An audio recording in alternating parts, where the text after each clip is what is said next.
What's up guys? The 2025 Dungeness Crab season is just about to kick off, and today we're talking Dungeness crab recipes. If you suck at catching crabs like me, and you're looking for a way to stretch that crab meat out, then stick around. These recipes are a cheat code for stretching out that delicious crabby flavor. You'll have enough food to feed your whole family and your nosy neighbor. That's enough talking though, let's get cracking.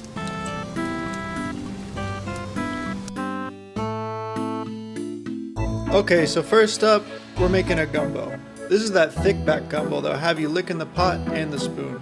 To start, we're prepping veggies. And no gumbo is complete without a holy trinity. That's onion, celery, and bell pepper. I caught these crabs with a rod and crab snare on the Bodega Bay jetty. Those who know this style of fishing can be quite a grind. You gotta believe in yourself and just keep casting even if they're not biting. Eventually, you'll get something on the end, and it's all gonna pay off.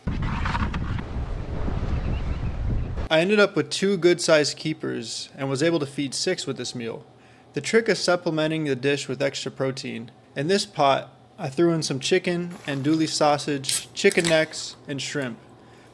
We have all the vegetables prepped, chopped and nice. Dungeness crabs all ready to go. I'm gonna be cracking those beforehand so that when they go into the gumbo, they'll actually absorb some of the liquid and flavor there. Yeah, we're gonna take all this stuff, put it into the pot. We're starting with the roux first, so that's gonna take a little bit of time. Really trying to go for a real dark color there on the flour. Then we'll be adding in our holy trinity plus the okra later on. Putting back the sausage in, and finally the Dungeness crab. All right, here we are in the kitchen. We got the pup here looking for some scraps. In goes our andouille sausage. Letting that grease cook down into the pot, start to build that flavor. Now we're cooking our chicken. Starting to brown that up, and then we're gonna pull that to the side. And then I'm adding in more butter and flour for our roux. And making sure to mix so it doesn't burn, but cooking until it gets a really dark chocolatey color. In goes the holy trinity.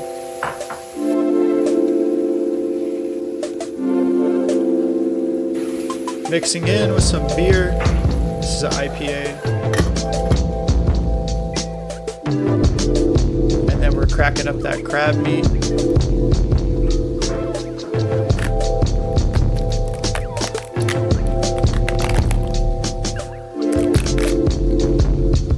Once you throw that cracked crab meat in and add in that crab butter, you're gonna have that bowl tasting like the Bikini Bottom. Here's a tip that I can't emphasize enough. Do not throw away your shrimp shells. When you put those into the chicken stock and let that boil down a bit, it's gonna take your flavor up a notch or 2. And I'm telling you, it is worth it. I do it in a lot of different meals I make, especially when I'm cooking seafood. But yeah, in the pot, we're getting ready to cook some okra. Everything else is going good. We're just gonna mix this up a little bit, get it nice and sticky.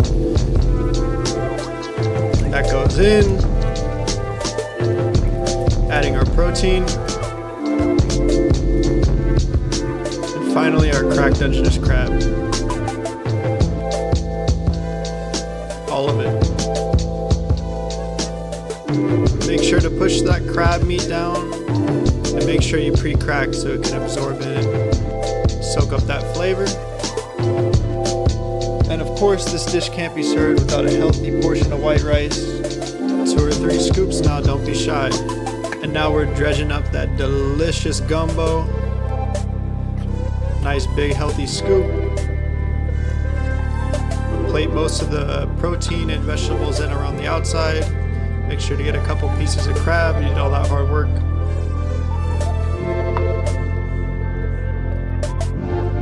Garnish with a little diced green onions, and you got yourself a banger of a meal. Next up, we're going international with a seafood paella. This is another dish that builds a ton of flavor and soaks that crab juice up like a sponge. I've made this dish a couple ways on this channel, so if you don't want to see any spoilers, go ahead and pause it, check the Catch and Cook. This is a beautiful day out on Northern California coast, and I don't know why, but we were using a canoe. This thing is a hell of a grind when you're fishing with. The launch wasn't too bad, but once we got out there trying to get around and pick up those crab traps every couple hours, blowing around in the wind, whew, that was hard. Woo, there's another one. Hard work pays off, man. But yeah, we got a couple good keepers, brought them back to the house, started cooking them up. This day of fishing was a hell of a grind. I can't emphasize that enough. We're famished. Once we finally got back to shore, we made sure to crack a couple cold ones. You look thirsty, bro. Eat a few sandwiches before driving home. Okay, here we are cooking outside today. We got some clams. Always, always, always make sure to rinse and clean your clams and put them into a bowl of ice water with a lot of salt for at least 30 minutes. I recommend more than that to make sure they filter out that sand. And for sure add the salt water, otherwise they're going to be tasting like tap water when they spill open. You want them to have that good salty ocean flavor. Here we are just cleaning some vegetables and doing some veggie prep. I like to use onions and shallots just to get a little more sweetness and difference in flavor. Okay, so here we are prepping our garlic. I like to go super fine and mix in a bit of salt to help bring out some of that moisture. That will turn it into a garlic paste, which will help the flavor blend through the meal a little easier. Yeah, just getting it real diced up, doing the hard work early so it pays off later on. Had a nice little fire going in the background here. Oh, actually, I'm making an aioli here, I forgot. So yeah, we mix in with a little bit of mayo, lemon, mixing that up. This is just gonna go on top of the paella at the end. Of course, some salt, garlic powder, paprika, olive oil, all the good stuff. Just gonna mix one more time. For paella, I like to take some Roma tomatoes and grate them out. I don't worry about taking out the seeds, but using this method will break it down into a nice puree. I added a little garnishing olive oil and let that sit with salt to build the flavor. Here we go, prepping some more veggies. I recommend sticking to red or orange bell peppers that will help keep the flavor of your dish and give it that authentic red color. Here's another painfully annoying but necessary step, rinsing out your calamari. After everything's finally prepped, we're going to start heating up that pan. I'm using a double ring burner to get all the way out to that 18-inch width. Just starting? Now don't feel like you have to go out and buy a special pan for this, although I do recommend using a wide pan if you can. Just having everything spread out will help give that signature crust on the bottom. But yeah, here we are. I like to start off with some chorizo. Some fire hors d'oeuvres going on during the cooking process there. People hanging out, having some drinks. But yeah, I'll cook a little chorizo in the pan just to build a little bit of fat. And then of course in goes the onions, some salt, get some caramelization going. Followed by the garlic, making sure not to burn anything, just starting to sweat, heat things up. There we are, just catching a vibe. And in goes the bell peppers. And now we're getting some of that color out of that. Making a little space in the middle here. In goes more olive oil. And then in goes our calamari. Now I'm cooking this calamari in the beginning. I know some people like to do calamari hot and fast, pull it out. But because we're going to let it cook it in and really stew down in with all the broth, it should tender up and be nice and good by the time it's done. But this just helps bring in that seafood flavor early on and really get established. Because right after this, we're about to chuck in the rice. So let's get that in there. Now I'm just using some risotto rice, it's arborio rice. You could even use sushi rice, just needs to be short grain rice. So this is going to start to cook in and absorb all the flavors that we just put into the pan. Now we have the grated tomato, which we're going to pour into that. That will also absorb into the rice. It's not a... And a little bit of white wine. This will help break things down a little bit. Alright, now here's an important point. Once you get things nice and flat, add in your stock, but don't move things around after that. I can't emphasize that enough. Don't move things around. You're not making a risotto here. You want that starch to be sitting inside that rice. Keep adding in liquid or your stock or whatever to keep it cooking if you didn't add enough. Here I am adding in some of that delicious crab butter. But But yeah, just kind of moving the flavor around on top, but not digging in and stirring things up. You want that to just cook on a nice low simmer. Add a pinch of saffron on the top until your rice is cooked and your stock is evaporated. Now I'm taking my crab meat here, loading this thing up with some Dungeness crab. So I'm just mixing it so every bite has a little bit. At the very end, this is when I add the shellfish. These are gonna cook super fast. Just looking for them to start to open up. Man, I'm getting hungry looking at this thing. In goes some claws. Looking beautiful. And then just at the end, we're gonna cover it with some aluminum foil.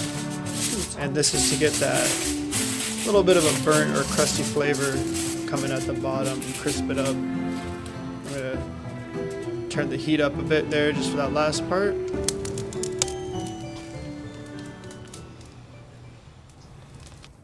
Oh, likely birds. All right, let's take the cover off, see how we're looking. Woo.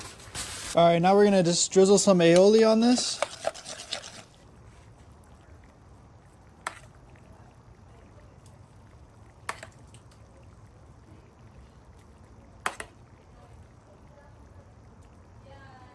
Let's get a portion here.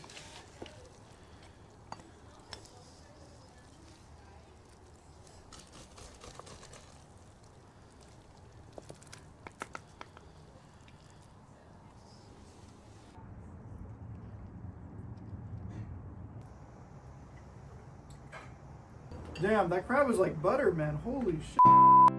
For our last meal, we're headed to Dungeness, California. We strapped the canoe above the car again and headed up and over the pass from Marin. This is a beautiful windy road with beautiful ocean views, great way to get out of the city and get some fishing in.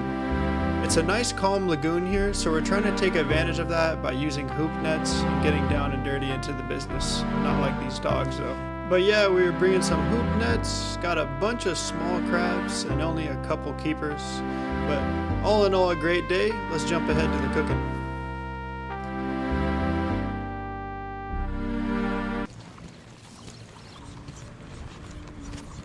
God damn it. He's just shy. For our last meal, we're making a shrimp bisque. Really, it's a shrimp crab bisque because we brought back some Dungeness crab and a rock crab. But yeah, this dish tastes even more prep than all the other ones. Honestly, it's the most work out of the three, but it is super delicious. I highly recommend trying it at some point. Anyways, we got our shrimp deveined and peeled, making sure to keep our shells and heads. Those are going to be very important for this. And cleaning off our vegetables. All right, we're taking these over to the chopping station. Gonna get these all cut up. So, of course, again, we're gonna go with some red bell pepper. I really only use red bell pepper. I don't f with that green. Yellow and orange, maybe, but red's where it's at, man. Got a nice little coffee going here. Keep me caffeinated during this long cook time. I think this took me about 4 hours, the whole thing, so definitely set out a good amount of time, especially if you're filming. You might want to double that because, you know, if you know, filming is a pain in the ass. Anyways, here we are cutting up some carrots into some chunks. Got a nice big leek here. We're going to split it in half. Make sure to clean out the middle. A lot of times dirt will get into some of those layers, so I like to split it in half and kind of open those up, rinse them out. And then I try to get fancy here and tie that with a little bit of green onion, but it fell apart anyways, but looked cute for a little bit, so made it into the video. And now we're crushing up some garlic, just peeling the skin off and dicing half an onion, some shallots. Yeah, these are just lemon and chives for garnish. I guess I wanted to get that done ahead of time. What's up, guys? We're back in the kitchen. As you saw in the video, despite the amount of work we put in, we only ended up coming back with 2 keepers, and we're serving a lot of people today. We're feeding 8 and trying to get these Let's call it 2.5 crab. Across to those 8 people, everybody gets a bite. Today we're gonna be preparing a shrimp bisque. And to do that, we're gonna be basically using 2 pots. One pot over here is gonna be making a vegetable stock, getting a little bit of a head start on flavor with this chicken stock. You don't have to use chicken stock. It's just only gonna help out with the flavor, and this is a homemade stock, so hey, why not use it? Over here, we're gonna be cooking down all of these shrimp heads and shells. So these are gonna pack a ton of flavor, and when we cook all these vegetables into it, this thing's basically gonna be tasting like the ocean. So once we get all the flavors pulled out from the protein and the vegetables that we're cooking with, we're gonna be transporting them over to the blender, blending up all the shells and head as well. So definitely gonna be needing the strainer to make sure that's not getting back into the final product. We're gonna have a seafood broth, a little thinner than we want it to be. So after some reducing with a little bit of heavy cream, that's really gonna bring up that consistency to where we want it. From there, it could be eaten as just a soup. But today we have some pasta imported directly from Italy and harvested at our local Costco. So this is gonna be delicious. Let's get started. Okay, so here I am heating up a pot for the vegetable stock. In goes some olive oil. Just gonna let that come to temperature. Put a little salt in at the bottom so that when we drop in our onion, that can start to caramelize. I like to leave the skin on the onion, 1, because I'm a little bit lazy, and 2, because it adds a nice color to the stock. And now I'm adding some red bell pepper and our leek.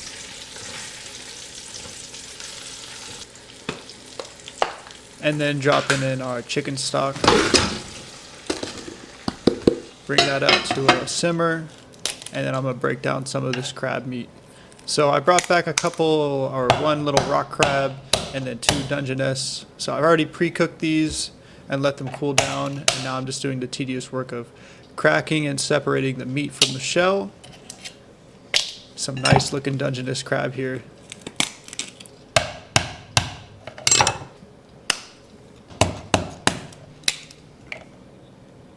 It's always hard to stop yourself from taking a bite when you're breaking down the meat. Okay, now in another pan, we're heating up some butter and olive oil.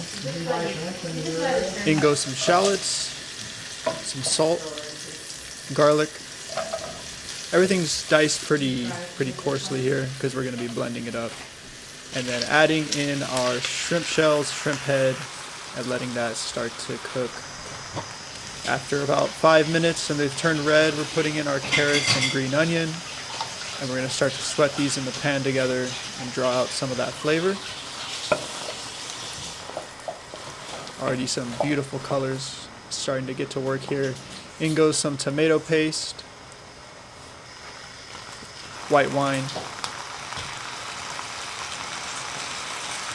Give that a little stir, let the flavors start to blend. You can see that juice out of that shrimp shells and shrimp heads just starting to ooze out. Yeah. And then now we're ladling in our delicious chicken stock straight into that pan. And that's gonna just start to marinate with that seafood flavor. And then of course, gotta dump in that crab butter. I know a lot of people like to toss that out, but we don't do that around here. All right, now we're gonna take a ladle and take our seafood broth up into this blender and get ready to mix it up. Shells and everything, so we're gonna be doing a puree here and then straining that out. All right, we've made it to the point where we're gonna be blending things up and pureeing them. So we got everything inside of here. I'm gonna try my best not to make this thing explode all over the kitchen. Let's see how this goes.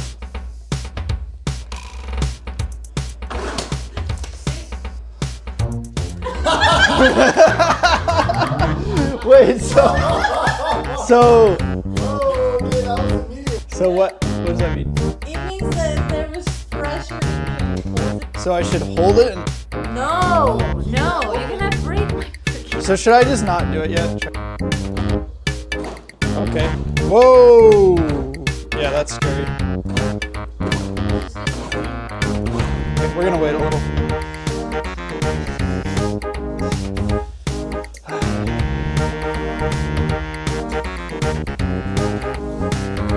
Just waiting for this thing to cool down.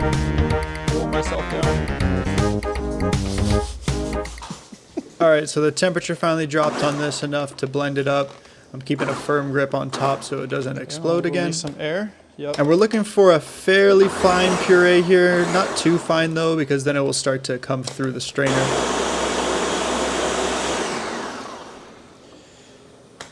That looks pretty pureed there. And here we are straining out that delicious mix of seafood goodness. Alright, that's it for the blender part, thank God. And I'm just softly pressing down, again, not too hard. Don't want to press through those shells.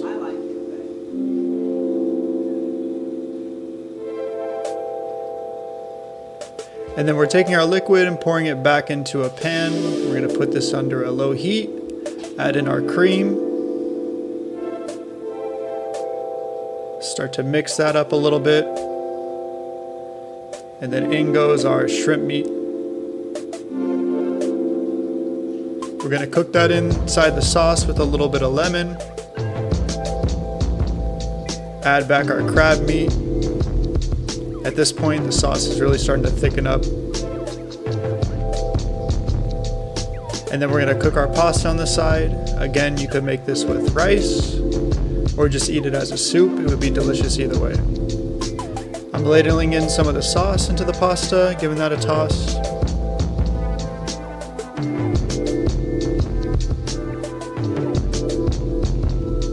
And then we're going to plate this up. So we're going down with the pasta first. A couple healthy scoops. Add in some more sauce on top, making sure we're getting a lot of that liquid on there. This stuff is liquid gold.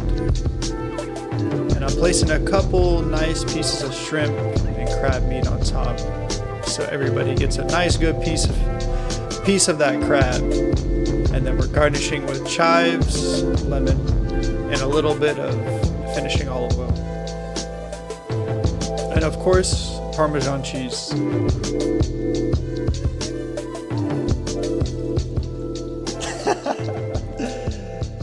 Alright, pairing this with some white wine.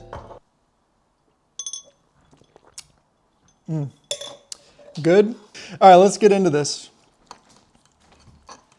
I guess I should start with a little bit of pasta and then that big crab leg. I don't know if you can see that, but we're at a piece of crab from the leg there. Oh my God.